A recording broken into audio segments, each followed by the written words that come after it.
Welcome to this week's edition of the Gridiron Report, where we talk about everything that's going on in the Gridiron 7-on-7 League. Tony, it was great to get back out there after a long hiatus, we had. 3 weeks, man.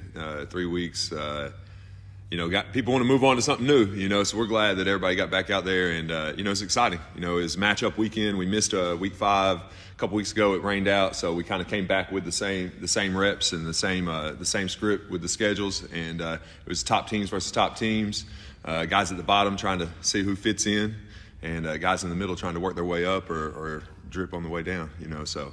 Some big games in 12U this past week, Tony. Yeah, we've been waiting now it's been about 6 weeks, to see the Rising Stars in primetime play. I guess some of the other games we had, though, with Team Lions, they finished 2-0 on the weekend.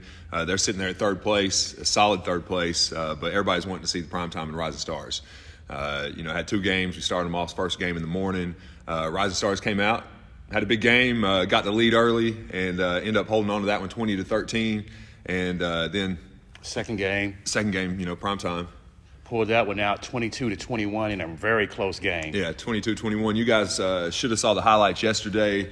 A ton of highlights, a ton of big plays, just really exciting games. Yeah, exactly. It was big time. Some of the best games of the day. Yeah, for sure. So we started off with a bang with those 12U guys.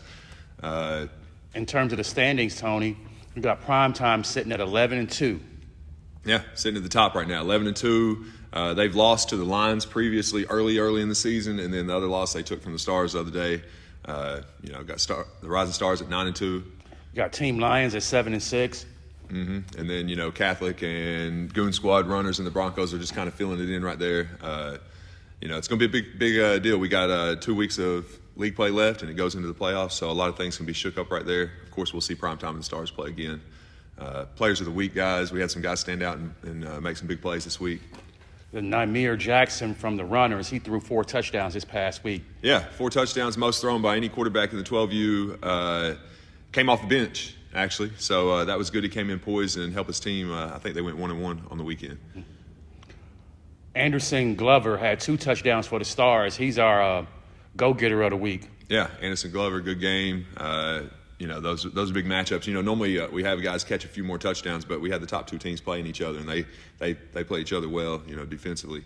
Third guy we had, go-getter or ball hawk of the week, Curious Cox.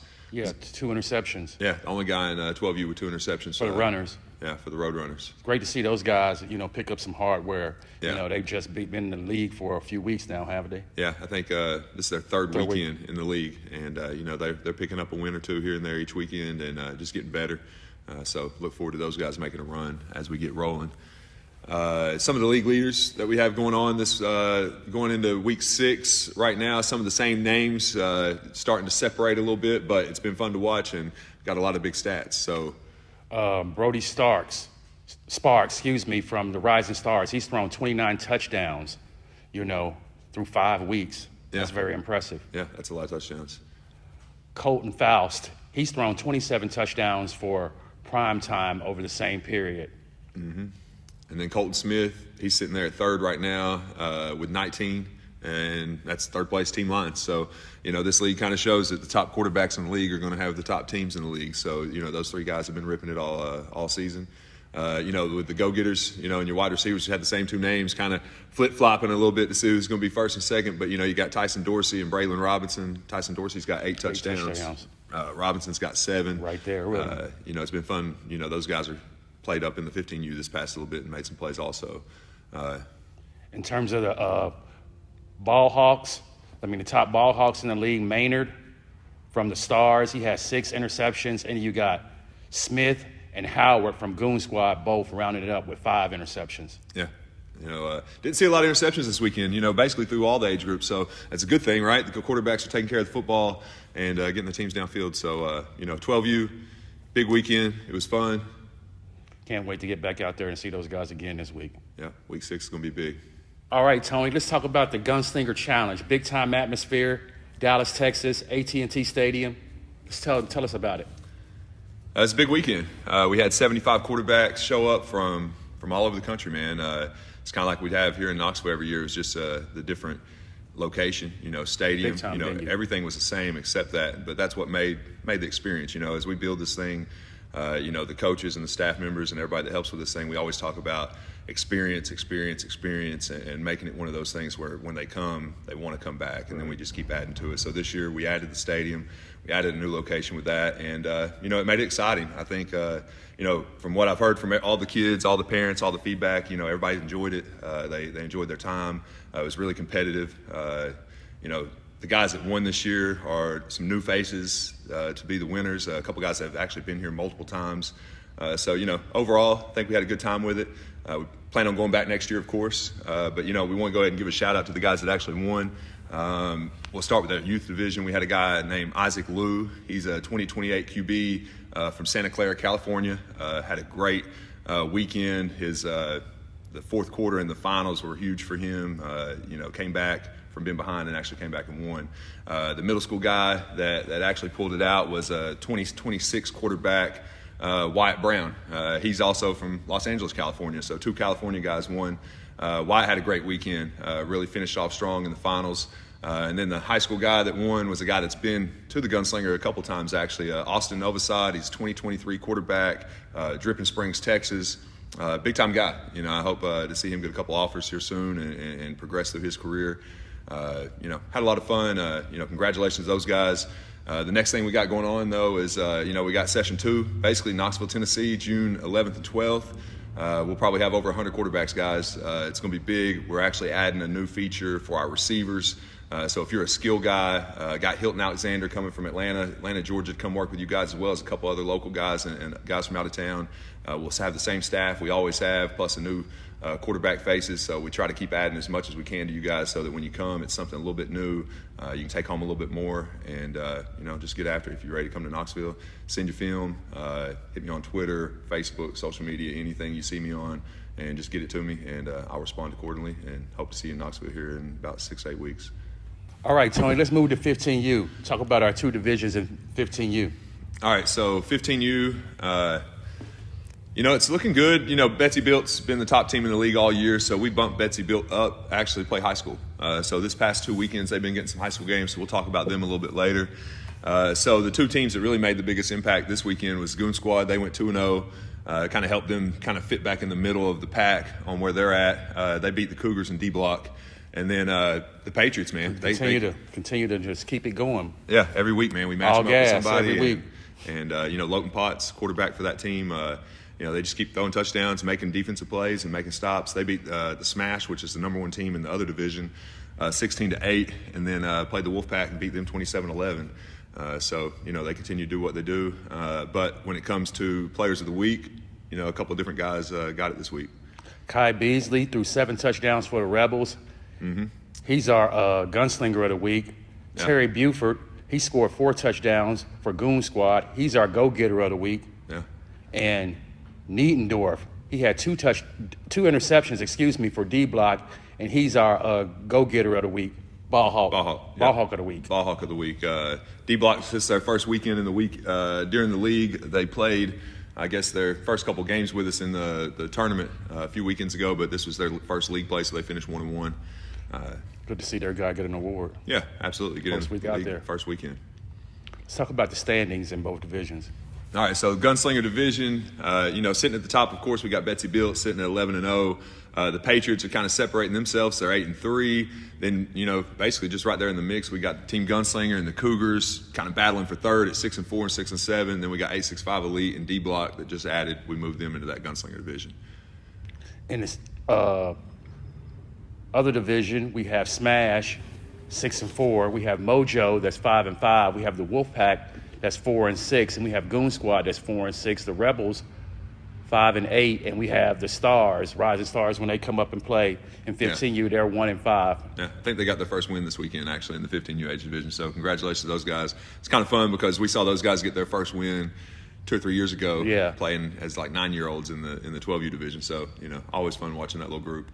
Rebels sitting at 5-8, really in the percentages. Of course, they're down in the bottom, but they're still one of the top teams.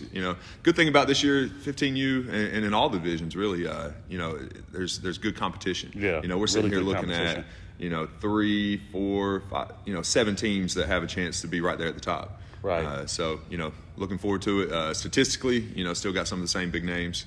Yeah, we got, for Betsy-Bill, we got Maupin. He's still leading the quarterbacks with 32 touchdowns. And that was without playing this weekend, so that's pretty impressive, getting Yeah, 15 you got stats. Smith Williams for Smash. He's thrown 24 touchdowns. Hensley from the Cougars has thrown 24 touchdowns. And Kai Beasley from the Rebels has thrown 23 touchdowns. Yeah, so pretty close little deal right there. Second, third, and fourth, is within one touchdown. The receivers, basically all these guys are like this. So we got Jeriah Griffin, you got Torrey Beaufort, and Baird from the Cougars. Griffin and Beaufort have 12 each. Baird just moved his way up. I think he had 3 or 4 touchdowns this weekend. Touchdowns. So now he's got 10. So that's Betsy, Goon Squad, and Cougars, 3 teams represented there. And then there's only one guy to talk about on defense, Nathaniel Thomas. Top every ball week, hawk. Man, dude's got a pick every week. I'd get out there and probably throw a pick at him. But he's got 8 interceptions with the Rebels, and then everybody else is where everybody else is, right behind him. Great week in 15U. Yeah, absolutely. All right, Tony, let's talk about our high school division. A couple of teams stood out this past weekend. Yeah, it's really a lot of the same teams that continue to do it. We got a pretty good sized league this year in the high school division, so we finally got it where everybody's played everybody once. A couple teams have played everybody twice. So the teams that kind of put it all together this weekend, Wolfpack, coming from Chattanooga, they went 2-1. They actually beat Gibbs and East Tennessee Drip, 2 of the top teams in our league, and they lost to the Admirals, which we'll talk about here in a few minutes. The other team that really did really well, that actually won our tournament a few weeks back, Legacy Elite, they finished 2-0. They beat TNGS and E10 Brigade this past weekend. Then, the Cougars, continue to be a team that, each and every year come in and do pretty well. They're 2-0 right now. They beat Venom in a 21-20 shootout, and they beat the Dragons this past weekend. Also, the Admirals, which are the team that seems to be, last year we talked about them at the beginning of the season in the 15U age group. They were the team to beat, and they moved up to the high school division and came back at it. And they missed the tournament this past weekend. So they came into this weekend, beat Team Venom and the Wolfpack, finished 2-0 again. They're sitting right there on top of everything. And let's talk a little bit about Betsy. Yeah, probably the surprise of the weekend, I guess, for most people, but not them, I suppose. Betsy Built came in, and last week they played 1 high school game, I believe, but this week we put them in 2 high school games. They finished 2-0. So right now they're sitting as the only undefeated team in the league. 13-0. 13-0, 2-0 in the high school division. 11-0 in the 15U division. So we'll continue to try to give them a challenge and see what they can do this upcoming weekend. Let's talk about the guys who stood out this past weekend in the high school division, Tony. At quarterback, you got Isaiah Hall from Venom. He threw 6 touchdowns. Yeah. He's our gunslinger of the week. Yeah. You got Blake Overton, who caught 3 touchdowns from Venom as well. He's our go-getter of the week. Yep. And Brooks Crowder with 2 interceptions from Seymour. He's our ball hawk of the week. Yeah. A lot of good athletes, good players this week. A lot of plays made. Team Venom seems to be one of those teams that's kind of turned it around a little bit and just kind of putting the gas on it. But Seymour, it's good to see those guys, at least get a guy that made a couple plays, 2 interceptions, the only guy in the league that had 2 interceptions. And we continue to say it, this week, the quarterbacks just took care of the ball a lot better this weekend, man. And so continue to look forward. We got 2 more weekends for those guys. Next thing we got the standings, Tony. Let's talk about the standings in both divisions. The standings are starting to shake out pretty well. Go ahead. Yeah, you got the Admirals at 8-2. You got Venom at 8-6. Mm-hmm. You got Team Lions at 7-4. You got Drip at 5-5. You got the Wolfpack at 3-2. You got TNGS at 4-9. Gym City at 4-7, and Seymour at 1-12. Yeah, absolutely. Lions, it's kind of cool to see them sitting there at third because they got the 12U group that's sitting at third also. So they got, a program that's, got 2 quality teams. Admiral sitting right there at the top. Venom, we're going to see those guys play again here soon, probably next week. But in the Gridiron Division, it's kind of held its own, kind of the same top teams in there. We got the Wolfpack sitting at 6-2. We got Cougars and Legacy Elite both sitting there at 9-4, but the Cougars have the heads up. They've actually played twice, and the Cougars have won both games. Then you got Gibbs and the Dragons sitting there fighting for 4th and 5th at 7-4 and 6-7. Betsy's moved on up to 2-0, and then we got E10 and the Tribe sitting there at the back of the bus. So let's talk about the guys who lead the high school division overall statistically. Yeah. So Gunslingers, quarterback-wise, we got two guys that have separated themselves a little bit statistically. We got Hunter White sitting at 39. 39 touchdowns. Yeah, 39 touchdowns, about to hit 40. Then we got Venom's Isaiah Hall with 30. When we got the Gunslinger, those are the Gunslingers, but our go-getters, I guess it's pretty much every good quarterback has a good receiver. So Hunter White's been throwing to Jones. He's got 18 touchdowns. That's 5 more than anybody else. We got Lee from the Dragons sitting at 13. Then you got Long, Isaac Long. That's a guy that he's been consistently good. Now he's worked his way up into the stats. He's third in receiving. Big body, good hands. Hard to check him. He's hard to guard. You can't get physical with that guy. And then you got Roberts sitting there with the Lions at 10. Jake Roberts, Elizabeth. Yeah, Jake Roberts. Okay, yeah. In terms of our ball hawks, you got Shepard for the Admirals. He has 4 interceptions, and you got Overton from Venom with 4 interceptions. Blake, really making a name for himself this year in the league. There was a lot of action in our high school division this past week as well. Yeah, absolutely, man. Great competition. Look forward to it. We got 2 more big weeks. Let's get after it.